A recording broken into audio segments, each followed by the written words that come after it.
A surrounding for us to live within.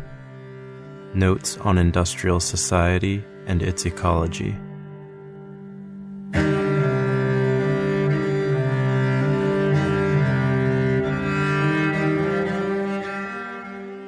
The forest and the village.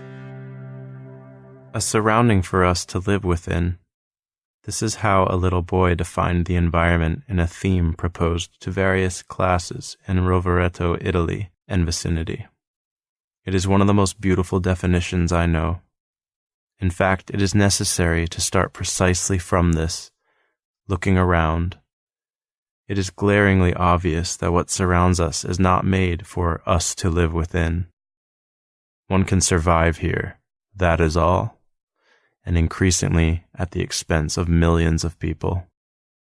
In the notes that follow, we will try to bring to light some relationships between the progressive loss of individual and social autonomy, environmental devastation, and the sharpening of repression, not in order to update the endless catalog of horrors and complaints, but rather in order to reflect on some possibilities. Just this once, we will start from a for and not an against. What is a surrounding for us to live within? I would say a place in which the pleasure of solitude and the pleasure of meeting are artfully intertwined, whereas we know from experience that industrial society destroys both. With a telling expression, Gunther Anders described contemporary city dwellers as mass hermits, more and more atomized in their relationships and more massified in their activities, pleasures, and movements. Complete solitude is just as difficult as a truly mutual and unmediated encounter. If we consider wild nature as the place of solitude, and the inhabited village as the place of encounter, a surrounding for us to live within is an uninterrupted interchange between the forest and the village. Continuous movement without violence between the one and the other. It is the possibility of departing from one's fellow human beings in order to later return to them. More, it is the constant awareness of such a possibility, leaving in search of new thoughts, new bewilderments, even new fears. The forest that becomes the countryside that becomes the garden that becomes the village square, the path, the house. But a surrounding for us to live within is above all a humanity that knows how to travel through and inhabit these spaces, that knows how to master its uses, habits, and techniques. Our autonomy is an unceasing relationship between what is pre-individual and what is individual. Pre-individual is everything that is common and generic, like the biological faculties of the human being, language, and the social relationships we find when we are born. The individual is what we snatch away through our activity. We become individuals through our way of entering into relationships with nature and with history. In this sense, solitude and encounter, forest and village, are a threshold between the past and the present. Just as the individual ethic is born and stands out in a collective dimension, the concept of ethos refers, not randomly, to the place where one lives, the usages and customs. Living spaces are the encounter between generations and their art of inhabiting. Industrial society, however, makes it increasingly impossible for different usages and customs to live together, just as it abolishes all harmonious interchange between the various techniques worked out in the course of history, in this way destroying the basic creativity of communities. In short, a surrounding for us to live within is a place in which the art of uttering great speeches and carrying out great deeds, to take back the splendid definition of politics that is found in Homer, responds to two basic necessities: that activity is not separated through its representation, that techniques employed are not irreversible.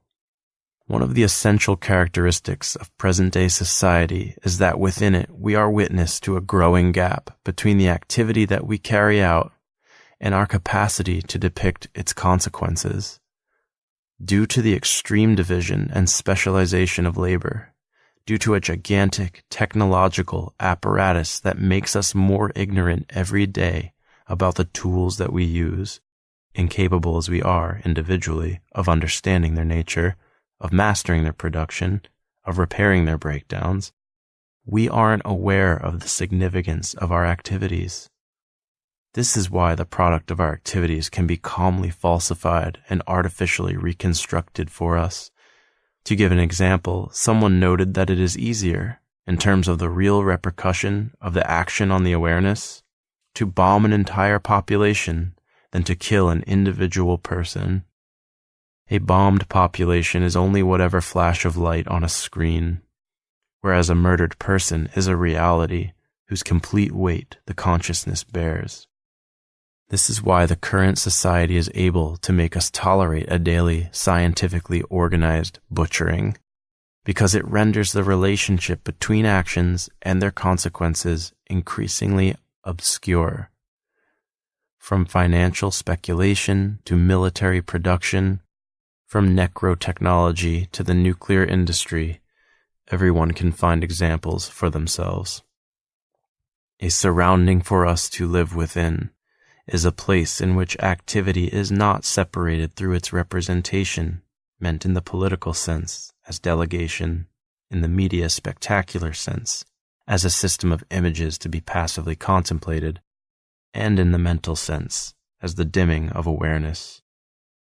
Another decisive characteristic of the current society is that it has taken techniques for producing, building, exchanging, away from any local and communitarian dimension, distancing them in a mega machine, the consequences of which are increasingly irreversible.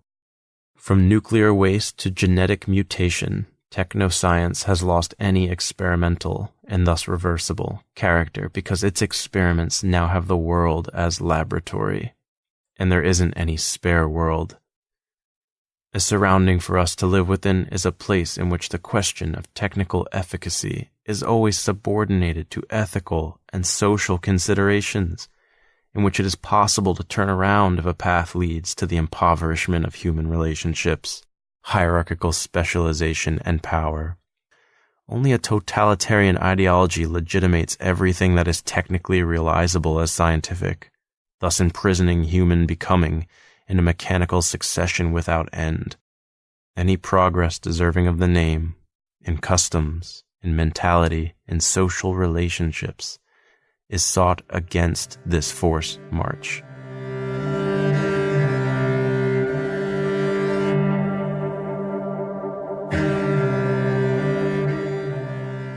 A spare tire. State ecology, of which the COP9 summit represents a fine concentrate, is only the spare tire of industrial society. In fact, it is increasingly the police management of environmental resources. Without ever questioning the generalized dependence on the most polluting materials and technologies, it seeks to moralize, atomize city dwellers, subjecting them to further controls and vexations. Since this society no longer knows where to put its trash, in both the narrow and the broad sense, let's go rummage in every family's garbage and punish the wasteful. A shining example of this ecologist ideology is the proposal made by Legambiental with regard to new energy sources for stopping greenhouse gases. For the entire duration of the summit, by sending 2 electronic text messages per euro through the cell phone, one contributed not only to the spread of cancer, but also, courtesy of the mobile phone companies, to the acquisition of an aeolian power plant in Swaziland, when these court environmentalists at times launch catastrophic alarms about ozone, the ice caps, the scarcity of water. It is only in order to push the civilized still closer to the institutions and their supposed experts. To put it briefly, this ecology is the state solution to state problems, the capitalist solution to capitalist problems. Up to now, the most beautiful and involuntary response to the summits of the Earth destroyers was given by the Milanese streetcar drivers announcing the heated return of the wildcat whose absence had been noticed for so long. Beyond their wage demands, maintained outside of any union scenario, these irresponsibles, these criminals, these urban terrorists, as the media and political choir described them, have posed an important problem of social ecology, that of movement in the big cities. A simple blockade of the transit network paralyzed an entire city. Rather than questioning themselves about how much they really control their lives and movements, city dwellers cried about the scandal, assembled on the sidewalks, throwing the very fact of existing in each other's faces. The ecologists were not missing, scolding the strikers for causing pollution to increase due to additional car traffic, as if delays or absences at the workplace would not have, in reality, cleared the air a bit.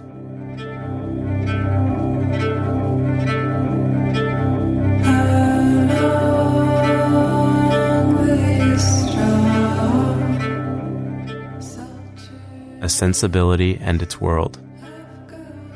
In the last few years, there have been some struggles that were able to intertwine that necessity of conflict and direct action with the reality and the dream of a surrounding for us to live within.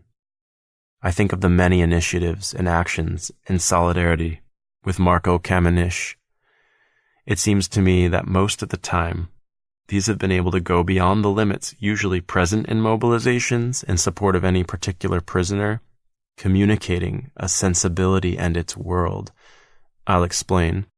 In the face of repression, there is often the tendency to almost suspend one's struggles in order to talk about prison and the comrades inside, involuntarily reducing the condition to a conflict between us and those in power. In the case of solidarity with Marco, however, starting from his struggle, the battle for his liberation has defined itself as a continuation and reinforcement of the reasons that led to his arrest. The practical critique of environmental and social harmfulness. We know from experience that this resistance to the tyranny of progress has been able to speak not only to comrades, but also to others, and that some mountain dwellers and shepherds have considered Marco to be one of them. I noticed the same thing with the campaign against Benetton. Initiatives against multinationals often lead to neglect of the normal despotism of industrial production in order to concentrate on the excesses of a specific globalized economy. I don't think there's any need to give examples, linking the environmental devastation caused by Benetton to the life and resistance of the Mapuche has been able to bring the problem close, instead of distancing it in an exoticism of sympathetic hues. These are small signs. Still, it shows that an opposition to harmfulness based on direct action could generalize, as happened recently in Basilicata, Italy. I am not saying that we need to talk more about the environment and less about prison. On the contrary, I am saying that it is possible to pose the problem of prison, in discussions and in practice, in a social sense, not starting from our misfortunes. The best way of expressing solidarity with imprisoned comrades is to radicalize our struggles in their totality. There is no doubt that a strong repressive wind is rising. I think that the decisive stake in play is that of being able to interpret this repression. Current living and working conditions can be imposed through an increasingly massive use of terror of remaining unemployed and of not being able to pay quickly rising rents, terror of the police and of prison. Repression acts against atomized individuals whose increasingly dependence on a bankrupt way of life is rendering them incapable of any material or ideal solidarity. It is a mistake to separate the repressive attacks from this progressive disintegration of the world, in the sense of a direct experience of reality and of one's fellow human beings, outside of the media and mercantile bell jar, outside of the tomb-like apartments of the concentration imposed by urban planning. Knowing how to interpret repression also means not falling into the illusion that those in power strike us because we are a real threat, with all the locking up of identity that such an illusion entails. If we are a detonator, as someone has said, the aim of those in power is to separate us from any explosive material, i.e., from any social context of struggle. In word and action, we should do the exact opposite. In anti-industrial circles, reference is often rightly made to the Luddite insurrection against machinery of 1811 through 1813. If the English government had to use more soldiers against the destroyers of machines than against Napoleon's troops, it is because they were facing an authentic social uprising, anonymous and leaderless, an uprising in which the weapon of sabotage, always the preeminent tool of proletarian struggle, carried within itself a surrounding for us to live within. It was the work of a true and proper social intelligence, as is shown by the fact that during the attacks against industrial machinery, the machines that could be used, interchanged, and repaired on a local and communitarian basis, that is, outside of the factory system, were spared. Despite the accusations of all the progressive and Marxist historians, there was nothing blind in this revolt. A subsistence economy that made extensive use of collective lands came into conflict with the system of property, and autonomy in the art of building homes and producing where the village met the countryside came into conflict with the dislocation into cities. Industrialism has had to train sensibilities through beatings in order to make them fit into its world, its techniques, its values. Repression is the bulldozer of a capitalism that is destroying the world, of a civilization that isolates men and women in order to later socialize them into its virtual community. I've got a time from the past and future. Utopia in the mud. It seems to me that the current situation is full of possibilities. If we were not so often incapable of practicing poetry, i.e., the art of making illegal marriages and divorces between things, as Bacon said, we would grasp many connections between situations that seem to be distant from each other. An example might be the one made earlier of the wildcat strike of transit workers on the opening day of the environmental conference. There are many others. In this regard, I would like it if comrades were to deepen a discussion, the guerrilla war in Iraq and the questions that opens up. What is going on there confirms a reality often expressed by revolutionaries. What no army could do, opposing and making things difficult for the greatest military force in the world, a social guerrilla war is able to do. Once again, this suggests the necessity, in much smaller situations as well, of considering the concept of force differently. But I am not so interested in speaking about this because we still have very little information about the role that the clans linked to the old regime play in the resistance, although the extreme diversity of techniques of attack against the occupation troops suggests that there is a social conflict in action that cannot be reduced to a war between powers. In the same way, I take for granted here the important occasion we have, especially after Nasiriyah, of speaking about who the real terrorists are, the state and its lackeys. Considering the propagandistic use that is made of the terrorist alarm with its immediate repressive fallout, the governors know how to link the external enemy, whoever impedes military aggression, to the internal enemy, whoever remains outside of the choir of consent, much too well. We will have to draw some lessons from this in a hurry. The Iraq situation, nonetheless, offers food for thought with regard to the relationships already sketched out between industrial society, ecological emergency, and repression. I will emphasize a few of these. There is the question of oil.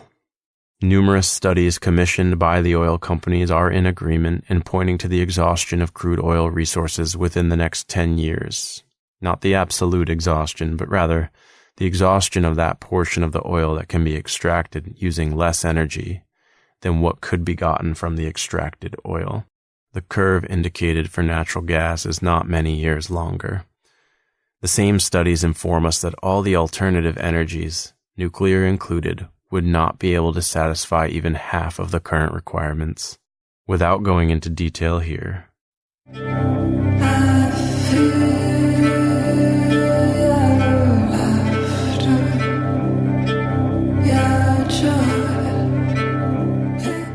a question is posed. Even without considering that capital has not provided for alternative projects, kept opportunely hidden for the moment, there is no doubt that the problem exists and that it brings to light some of the historical, if not downright ecological planetary, limits of present social organization. To give an example, let's consider that modern-day agriculture depends 95% on oil, herbicides, pesticides, tractors, industries for manufacturing pieces of machinery and other tools, means for assembling and transporting them, power stations to allow all this, and so on. This oil society has generalized dependence on a single resource to such an extent, even the extraction and distribution of water are subordinated to it, and not just for the famous tubular wells activated by diesel, that the scarcity of such a resource takes shape as a catastrophe. Alternative solutions or not, the leap will not be painless, and the rulers know it. Here's the second point I want to emphasize. Anyone who sees the war in Iraq only as a military occupation for taking control of the energy resources is mistaken, though this is certainly also there, as the fundamental role of the oil companies in supporting the Bush administration shows.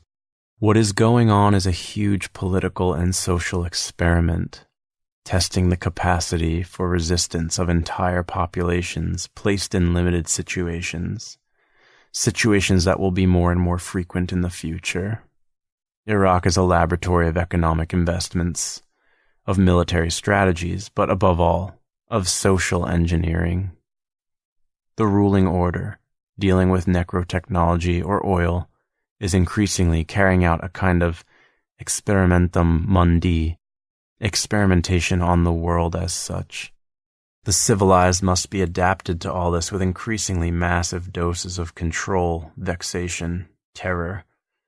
In the United States, there are now more prisoners than farmers. In the face of this reality, the Kyoto Accords are a macabre hoax. Or rather, an ultimatum that sounds like this: you will have no other world except me. And here, the curtain falls on all ecology that doesn't want to subvert this society and its institutions. All the alternative energy and all the most diligent organic cultivation in the world run up against this fact. When agriculture itself, now entirely mechanized, cannot do without a system of death, there is nothing to reform. This is what the war and the guerrilla resistance in Iraq are telling us. No more illusions. The surrounding for us to live within, that we have in our hearts, will be born from the mud. But even in the mud, it is always necessary to affirm the way of life for which we are fighting. A friend of Ludd. Contribution distributed on the occasion of the meeting against the COP9 summit in Milan, December 5th, 2003. We hope you enjoyed this audiozine. For more, go to resonanceaudiodistro.org. Resonance is excited to be part of the Channel Zero podcast network, which includes the Soulcast, Which Side Podcast, The Ex-Worker, The Hotwire, The Final Straw Radio, Rust Belt Abolition Radio, Resonance, an Anarchist audio distro, that's us, The Kite Line, Rebel Beat Radio, A Radio Berlin, Danthropology, Submedia, Trouble, Burning Cop Car, Radical Underground, Subversion 1312, Dissident Island Radio, It's Going Down, and more. For a 24-hour Anarchist audio stream, go to channelzeronetwork.com and listen to a trailer for one of the other podcasts in the network now. It's going down, and you're invited for what they selling. We ain't buying, there is no running, there is no hiding. There's only fighting or dying. It's going down, and you're invited for what invited. We ain't buying. There is no running. There is no hiding. There's only fighting or dying. It's Going Down is a digital community center from anarchist, anti-fascist, autonomous, anti-capitalist, and anti-colonial movements. Our mission is to provide an autonomous and resilient platform to publicize and promote revolutionary theory and action. Go to itsgoingdown.org for daily updates. Check out our online store for ways to donate, and rate and follow us on iTunes if you like this podcast.